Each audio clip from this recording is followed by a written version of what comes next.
Did you know that Winona Ryder was regarded as the face of Hollywood in the 1990s? She collaborated with Burton, Gilliam, Coppola, and Scorsese. She starred in some of the most cherished cult films of her generation, was an Oscar nominee, and was a red carpet star. From Girl Interrupted and Edward Scissorhands to Beetlejuice and Heathers. Then, as if overnight, everything fell apart. Years of silence, public mockery, and a shoplifting scandal. Fans were left wondering what the hell happened when she vanished from the spotlight for over 10 years.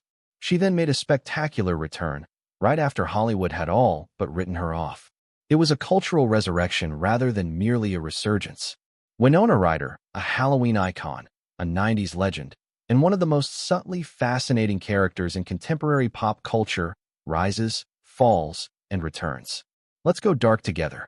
Winona Laura Horowitz was born in Winona, Minnesota, the place after which she was named, on October 29, 1971, 2 days before Halloween. Her childhood was anything but ordinary. Her parents had a strong connection to the counterculture. Her mother, Cynthia Palmer, was a writer and video producer, and her father, Michael Horowitz, was an author and archivist who collaborated extensively with Timothy Leary. The family relocated to a commune without TV or electricity in Northern California in 1978. Winona was raised with a strong appreciation for outsider art, books, and beat poetry. She began taking acting lessons at the American Conservatory Theater in San Francisco when she was 12 years old, following the family's move to Petaluma. She showed talent right away, but she also stood out in a number of ways. She was petite, fierce, and had a tendency toward Gothic style before it was popular. She was teased by her peers for her appearance, but rather than backing down, she emphasized how different she was.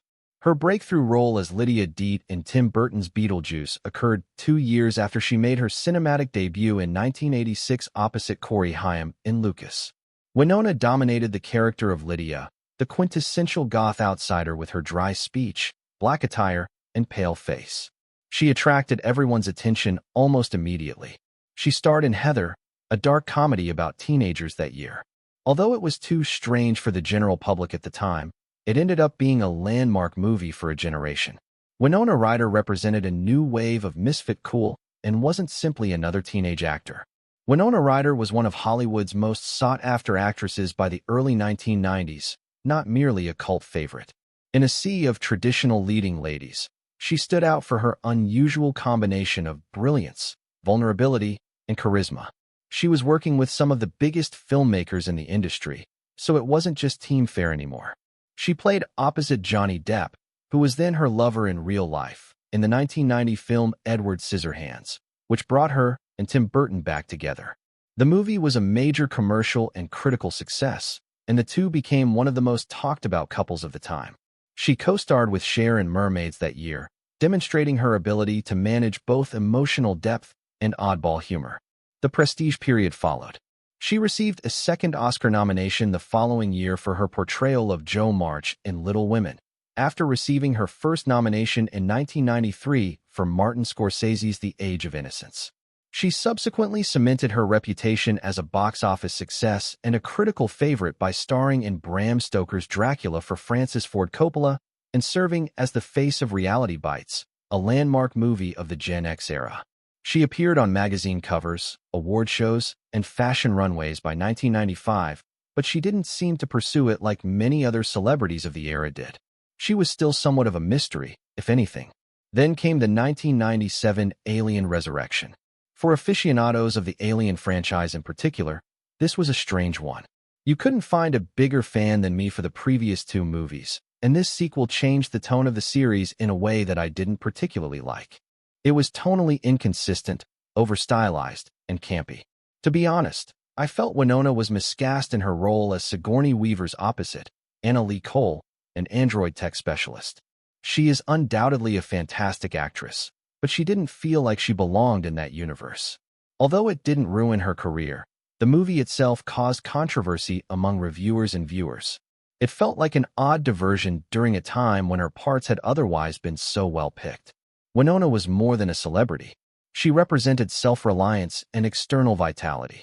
At the time, she appeared invincible, but all was about to change. The carefully maintained mystique around Winona Ryder started to crumble at the turn of the millennium. Not due to a series of poor films or a public outcry, but something much more commonplace and harmful. Ryder was arrested in December 2001 for stealing more than $5,000 worth of goods from Saks Fifth Avenue in Beverly Hills. Almost immediately after, there was a media frenzy, surveillance footage, and mugshots. The tabloids had a great time. The arrest made headlines across the country. Not only was it surprising, but it also seemed so out of character for Winona Ryder, who comes across as so calm and reserved. Details that surfaced during the trial gave rise to a more nuanced picture. Struggles with burnout, anxiety, and prescription drugs. Despite avoiding jail time, she was found guilty of grand theft and mischief. However, the harm had already been done, not only to her momentum, but also to her image. The offer slowed to a trickle, but Hollywood didn't cancel her in the contemporary sense. Once excited to collaborate with her, the studios discreetly shut down. Winona Ryder, one of the iconic figures of the 1990s, vanished from view in an instant. No publicity, no interviews, no big roles. She was virtually out of the public eye for more than 10 years. One thing was certain, regardless of whether it was a personal decision or the outcome of silent industry exile. Fans questioned whether they would ever see the golden girl of independent Hollywood again when she vanished from view. Winona Ryder had faded from the Hollywood A-list, but she was never quite gone. She continued to labor covertly, intermittently, and virtually unnoticed in the years after her detention. She provided the voice of a character in Richard Linklater's 2006 rotoscoped sci-fi Mindbender, A Scanner Darkly, which starred Robert Downey Jr. and Keanu Reeves. Although it wasn't a hit, it showed reviewers that she was still capable of performing well in challenging, unconventional material. She played small parts in independent films such as The 10, Sex and Death 101, and Darwin Awards. Even while some of these were unmemorable, others suggested that Winona was still very much alive. Humorous, self-aware, and playful. Her admirers hadn't moved on, but Hollywood had. Her cult following, if anything, only become more fervent. The popularity of Gifts of Heathers and Beetlejuice boomed on early blogs, forums, and later Tumblr. Her style from the 1990s served as a benchmark for a whole generation of nostalgic revivalism. She continued to appear in strange places as well. She played Spock's mother in 2009 Star Trek, a minor but unexpected casting decision that made everyone wonder if it was Winona Ryder. Although it wasn't a return quite yet, it was the start of a gradual and peculiar reentry that would eventually pay off in unexpected ways. Something unexpected occurred in 2016. Stranger Things, a new Netflix series, debuted with minimal excitement. A vintage sci-fi horror film featuring Winona Ryder, references to the 1980s, and an unidentified cast of children. Longtime admirers saw her as a resurrection, while younger viewers likely saw her for the first time. In the first episode, Ryder portrayed Joyce Byers, a distraught and bereaved mother whose kid unexpectedly disappears. And she was electric right from the start. She was able to use all of her strengths in this part, which was raw, vulnerable, and slightly insane. Complete sincerity, unusual energy, and intense emotion. What might have been a campy genre performance turned into one of the most realistic and relatable aspects of the show. In spite of all the supernatural mayhem, her performance provided the drama a genuine human center. Both audiences and critics were taken aback. The same woman who had virtually disappeared from Hollywood discourse was suddenly at the center of one of the decade's most significant pop culture events. She not only made it through the comeback, but flourished as a result. Stranger Things completely reframed her, not just placed her back on the map. It was more than just a comeback. It was redemption, and for Winona Ryder, it demonstrated that the proper part can bring you home no matter how long you've been away. She wasn't a holdover from the 1990s. And with Beetlejuice 2, she made her big-screen comeback in 2024. On paper, Lydia Dietz's return to theaters after a decades-long absence in the follow-up to the movie that made her a cult figure should have been a significant event. However, I must admit that I had a hunch this one was going to fail, and it sort of did. She did exactly what she was supposed to do, basically reenacting Lydia with the same dry deadpan delivery. So it wasn't that she wasn't good in the character. Rather, the movie itself was a complete failure. Too many half-baked ideas, too many characters, and not enough of what initially made the original successful. It seemed like a chance lost. It wasn't a catastrophe, but it certainly wasn't the victorious comeback it could have been. Even if Beetlejuice 2 didn't do well, the fact that it was made at all shows how important she is to culture. People were obviously moved by the thought of Ryder going back to that world. The impact of Winona Ryder extends much beyond her cinematic work. She is more than simply a symbol of the 1990s. She represents the outsider, the misfit, the sensitive girl who somehow made weird cool, and she is a cultural icon. Once criticized for appearing excessively vintage or goth, her sense of style has evolved into the model for whole generations of alternative fashion. Winona's influence is evident everywhere, from her minimalist androgynous 90s aesthetic to her red carpet thrift shop ensembles and TikTok trend cycles. However, nostalgia does not sustain her legacy. Because of what she survived, it still exists. Whether it was a cry for assistance, mental fatigue, or just plain burnout, one very public error ended her career abruptly.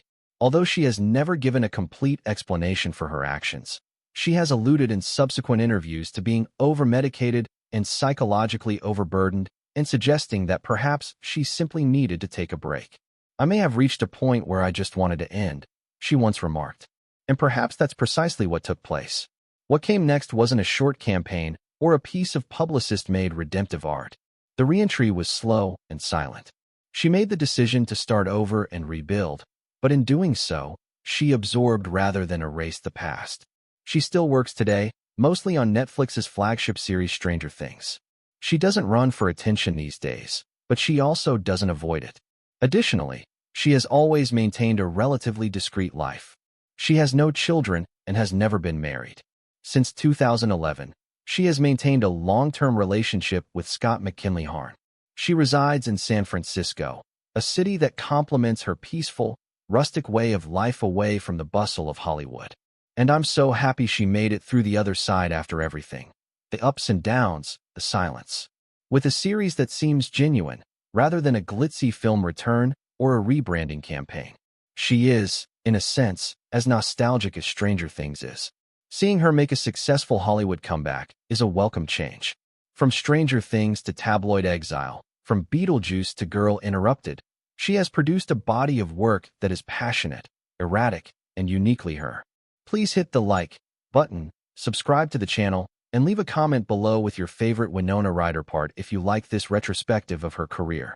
I sincerely appreciate you watching, and I hope to see you all at the next one.